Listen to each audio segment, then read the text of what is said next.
Hello दोस्तों, स्वागत है आपका मेरे YouTube channel DRS Ravindra Kumar के वीडियो पे। तो आज हम बात करेंगे आस्थालीन इनहेलर के बारे में। तो वीडियो शुरू करने से पहले आपसे एक रिक्वेस्ट है, कभी आप मेरे चैनल पे नए हैं तो प्लीज़ यार चैनल को सब्सक्राइब करें और बेल आइकन को ऑन करो, जिससे मेरे आने वाले नए वीडियो का नोटिफिकेशन आपको मिलता रहेगा। बात करते हैं आस्थालीन इनहेलर के बारे में। आस्थालीन इनहेलर जो होती है वह डॉक्टर के पर्चे पर मिलने वाली एक दवा होती है जो आपको टैबलेट, सिरप, सॉल्यूशन, रेस्प्यूल, रोटा कैप्स और इनहेलर के रूप में उपलब्ध मिल जाती है। तो आज हम केवल इनहेलर के बारे में बात करेंगे। तो आस्थालीन इनहेलर का उपयोग जो होता है विशेष रूप से दमा, COPD इलाज करने के लिए किया जाता है। आस्थालीन इनहेलर जो होती है तेज़ी से काम करने वाला ब्रोंकोडायलेटर या रिलीवर्स नामक दवाओं के समूह से संबंधित है। इसका इस्तेमाल दमा और क्रोनिक ऑब्स्ट्रक्टिव पाल्मोनरी रोग यानी COPD के लक्षणों को इलाज करने के लिए किया जाता है, जैसे कि खांसी, घरघराहट और सांस उखड़ना जैसे लक्षणों में इसका यूज किया जाता है। आस्थालीन इनहेलर को रिलीवर्स इनहेलर्स कहा जाता है क्योंकि जब आपको आवश्यकता होती है तो यह सांस की समस्याओं से तुरंत राहत देता है और आपको हर दिन इसका उपयोग नियमित रूप से करना चाहिए। आस्थालीन इनहेलर तेजी से काम करता है और इसका प्रभाव कई घंटों तक बना रहता है। आप इसे दिन के किसी भी समय इस्तेमाल कर सकते हैं, लेकिन आपको इसका इस्तेमाल तभी करना चाहिए जब आपको खांसी, सांस फूलना, छाती में जकड़न जैसे लक्षण दिखाई देते हैं, या आपको कोई ऐसी गतिविधि करने जा रहे हैं जिसमें आपकी सांस फूलने की संभावना हो। दमा अटैक होने पर आपको डॉक्टर द्वारा बताई गई संख्या में पंप लेनी चाहिए। बात करें आस्थालीन इनहेलर जो होती है, यह जो है 200 मेंटेन डोज में आती है। 200 मेंटेन डोज का मतलब होता है कि आप इसको 200 बार इसका डोज ले सकते हैं, 200 बार इसको आप पंप कर सकते हैं। बात करें अगर इसकी प्राइस की, तो आस्थालीन जो 100 माइक्रोग्राम की इनहेलर होती है यह आपको मार्केट में 142 रुपये की मिल जाएंगी। इसके और कुछ पॉपुलर ब्रांड आते हैं तो आपको इसी कंपोजिशन में ये दवा मिल जाएंगी दूसरे नाम से, जैसे रियोलिन, बेंटोरलिन, ब्रोंकोनेट, ड्यूरासेल। तो ये कुछ पॉपुलर इनहेलर होते हैं जो आपको दूसरे नाम से इसी कंपोजिशन में मार्केट में अवेलेबल मिल जाएंगे। बात करें अगर इसकी मैन्युफैक्चरिंग के बारे में, तो आस्थालीन इनहेलर जो होता है इसकी मैन्युफैक्चरिंग सिप्ला लिमिटेड कंपनी द्वारा की जाती है। अब बात करते हैं इसके कंपोजिशन के बारे में।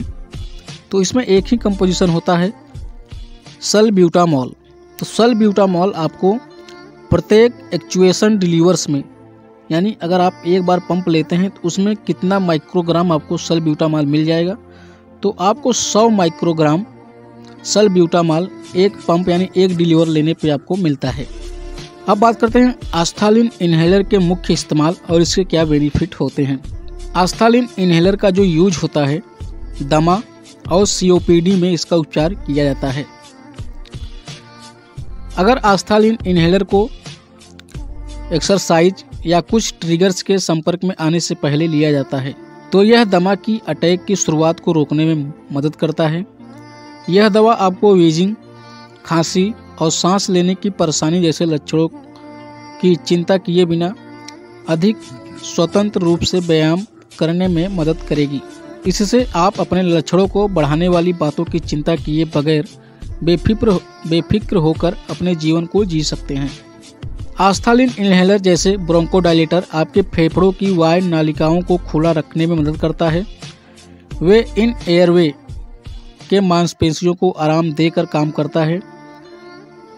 इससे हवा अंदर लेना और बाहर निकलना आसान हो जाता है। इससे आपको छाती में जकड़न, सांस लेने में तकलीफ, घरघराहट और खांसी जैसे लक्षणों से राहत मिलेगी और आपको अपने रोजमर्रा के कामों को आसानी से करने में मदद मिलेगी। यह दवा सुरक्षित और प्रभावी है, आमतौर पर कुछ मिनटों के भीतर काम करना शुरू करता है और इसका प्रभाव कई घंटों तक रहता है। जब तक आपका डॉक्टर नहीं कहता है तब तक इसका इस्तेमाल बंद ना करें। अब बात करते हैं आस्थालीन के कुछ सामान्य साइड इफ़ेक्ट। तो इसके सामान्य साइड इफ़ेक्ट होते हैं जैसे तेज धड़कन, कम कपी, सिर दर्द, दिल की धड़कन बढ़ जाना, हृदय गति बढ़ना, मांसपेशियों में क्रैम्प। अब बात करते हैं कि आस्थालीन इन्हेलर का यूज कैसे करें, इसका इस्तेमाल कैसे करें।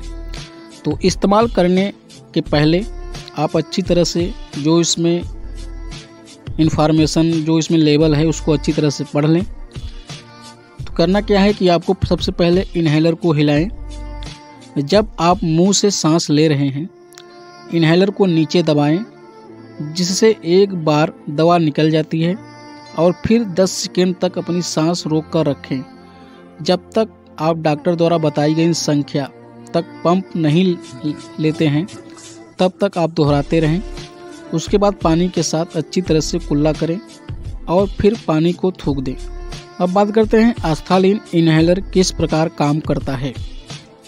आस्थालीन इन्हेलर जो होता है एक ब्रोंकोडायलेटर होता है।